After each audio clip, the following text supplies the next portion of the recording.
Imagine if you knew exactly where price was likely to go and when it was likely to move. No more staring at your chart and second guessing everything. See, most traders force a bias. They draw levels, flip through timeframes, look for confluence, but deep down they're still second guessing. What if you could build a daily bias that actually made sense, from the higher timeframes down to the exact candle that confirms your entry using DRT? In this video, I'm breaking down a real trade, from top-down analysis to precise execution, so you can see how I anticipate the move before it happens. Grab a notepad because I'm about to drop a ton of gems in this video, from draw on liquidity to daily bias and even a few gems on order blocks too. So let's get into it. Here we have the British pound, and this is on the daily time frame. Now, if we're presented with this chart, the first thing that I want to do is I always want to assess what has price previously done. And then I want to assess what is price likely to do next. You see, people get that back to front. They try to look at what price is going to do next, and they forget about what price has already done. The advantage that we have of these printed candles is that we can already see what price has done. And that gives us a huge amount of information. So our goal here is to predict what the next daily candle is going to look like. Essentially, what we want to predict is whether the next candle is going to go higher or is going to go lower. Now, how do we actually arrive at that decision? What can we use on the chart in front of us to give us an insight into the probable direction of that next candle? Now, we don't even need that candle to close higher if we anticipate it going higher. And we don't need it to close lower if we anticipate it going lower. All we really want to anticipate is what's the likely expansion of that candle. Where is it likely to reprice to? So let's first look at what price has already done here. Now, clearly, we see this rather large buy-side imbalance, sell-side inefficiency in the form of a fair value gap to the left of the market. We can see that price has already dropped lower and completely rebalanced that inefficiency. Now, before I go any further, to make things extremely easy, the algorithm is only really looking to do one of two things. It's either going to reprice to an area of inefficiency in order to rebalance like we've just seen there, or it's going to reprice to an area of liquidity. Now, liquidity and inefficiencies, they're totally different things. And I see people labeling their charts with this fair value gap as internal range liquidity, and that's not true. It's an internal range inefficiency. They're two totally separate things, and I'm going to do a whole video on that at some point. Now, the second parameter is obviously looking for areas of liquidity. So if we have this information behind us that price has already rebalanced, we've seen it move away higher, and then we've seen price drop back into that inefficiency. Now, this has left us a huge clue here. We can see with the bodies of the candles here that they're failing to close below the consequent encroachment, which is the midpoint of that fair value gap. Now, this is really good information for us. We can see here that 2 times on both these candles, it's failed to close below that consequent encroachment. Now, this indicates strength. Furthermore, here we can see this down close candle is an order block. When price drops into it here, do we see a reaction from that order block? Absolutely. We see this next candle trade higher. So already we're looking at an environment here that we're seeing support. We're seeing that the market has already repriced to an inefficiency. So one of the 2 parameters has already been filled. We're seeing strength in the market by the bodies of these candles failing to close below the fair value gap, which is now being balanced. And that's exactly what we expect to happen. When we see an area balanced, price has no need for it to travel lower. And we've seen a reaction from the order block. Now, what other clues can we look for to give us more conviction that we may be seeing a bullish market here? Well, to do that, we want to look left. Now, obviously, on this chart, there's a whole lot of nothing to the left. Now, let's say for hypothetical sake, these were at all-time highs. And I get this question asked a lot. What do we do in this case? What do we aim for? Well, we assume that price is going to continue higher. until proven otherwise. Now, there are extensions and all that kind of stuff we can do, and I'll get onto that at some point in the future. But in this case, what we want to do on this chart is we want to scrub to the left, and we want to get some more data. Now, over here, we can clearly see that we have these highs. Now, what's going to rest above those highs? Buy-side liquidity, right, in the form of retail buy stops. I refer to this as a type 2 dealing range where we have equal highs. Whenever I'm looking to do my top-down analysis, I'm always looking at a higher time frame, type 2 dealing range, because this is going to give me a longer term draw. And since I know that the algorithm is going to reprice to areas of liquidity, when we have equal highs, I know there's a large pool of buy-side liquidity above those highs, and it's going to act like a magnet to really draw price up to those levels. So let's go back to our price chart. Above the market, we can see those equal highs in the form of that type 2 dealing range. Now, let's say this is all of the information that we have. We have now decided our bias is bullish. Therefore, the next candle that prints, in this case on a daily time frame, we anticipate that daily bias to be bullish. We anticipate that the market is going to reach for those highs. Does it need to get there? Absolutely not. Those equal highs are telling us is that that's where the draw on liquidity is. Now, I can trade in that direction on the lower time frames. And I'm going to show you an example of a real execution on a real trade that I took. And I'm going to break the whole thing down in this video. So for now, my areas of interest are going to be the previous daily high. Now, that's a key liquidity pool. It can't be hidden from you because it's right there on the chart, right? That's the previous daily high. We also have the previous weekly high. Again, they cannot hide these areas from you. We know that there is going to be a pool of buy-side liquidity resting above these highs. Now, when we have all of this layered buy-side liquidity, and we've already seen the market turn around here and form support, and prices showing a willingness to go higher and not showing a willingness to go any lower, we have now arrived at a daily bias. So this is what it looks like on the hourly time frame. We have our previous daily high here, and we have our previous weekly high over here. Note what day of the week that high forms. On Thursday. Now, notice what day of the week the current low forms. Down here on a Tuesday. So we had the high of the week on Thursday, and we've had the low of the week on Tuesday. That's significant. That's algorithmic.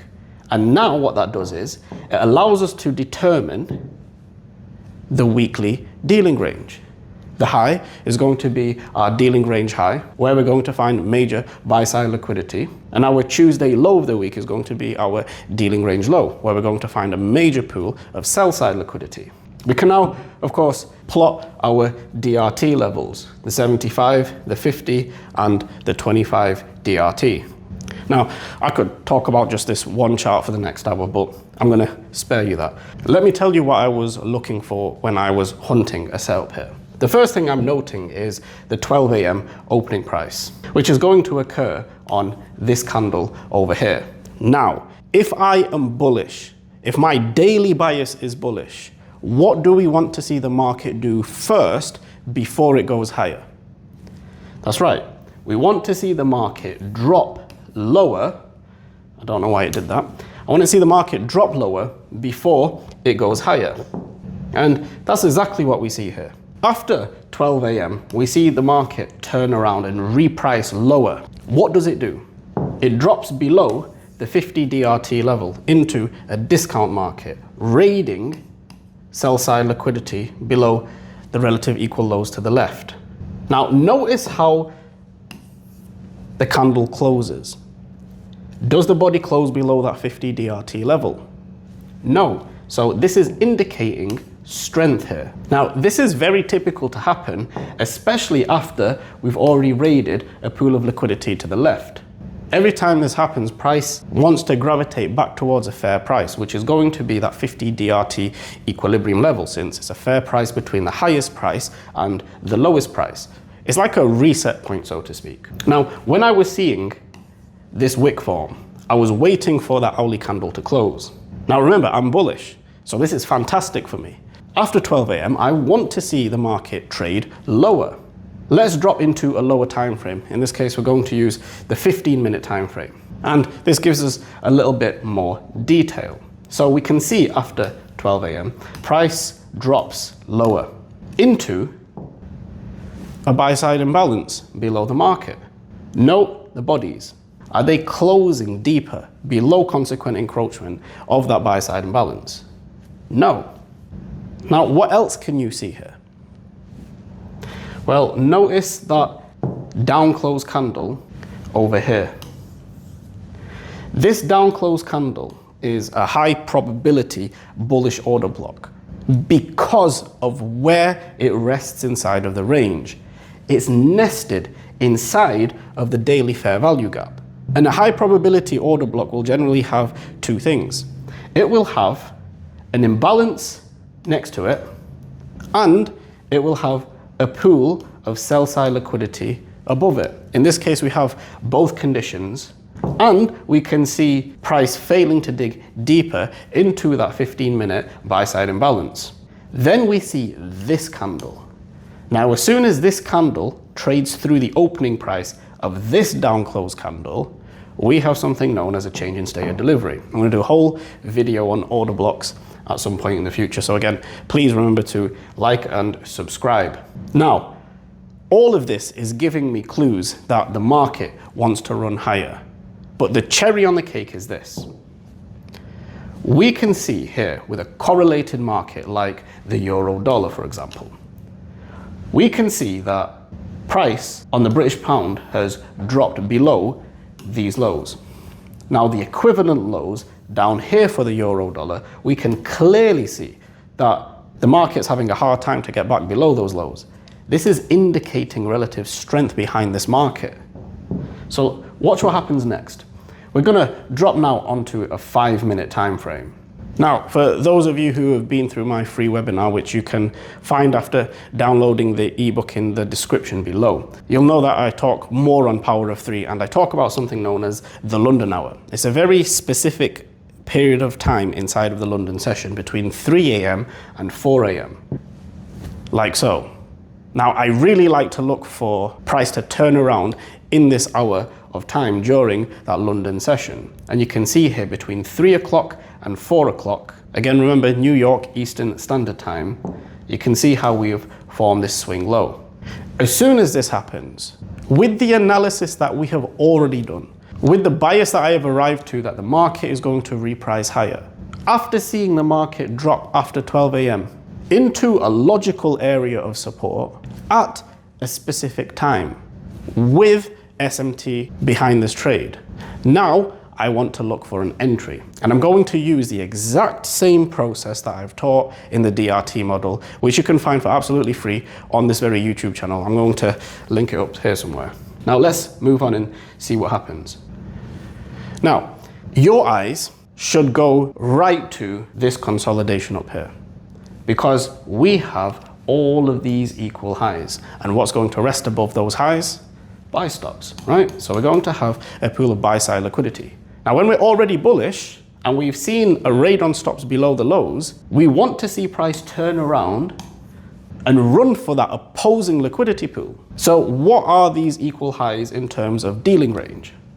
That's right. Again, it's another type 2 dealing range. We can now, of course, grade this range and get our DRT levels. Now, the rules for the DRT model state that we want to see price close above the 25 DRT level. I call this the 25 DRT change in state of delivery. Now, the true change in state of delivery happened down here, but again, to make things simpler and for extra confirmation, I like to use that 25 DRT level.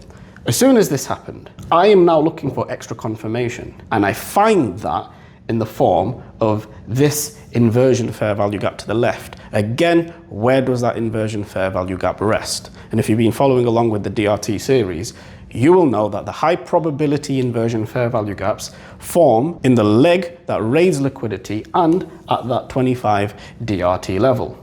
So now watch what happens.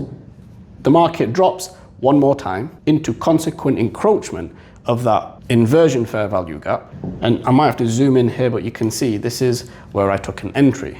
My stop goes below this swing low. And where am I going to target?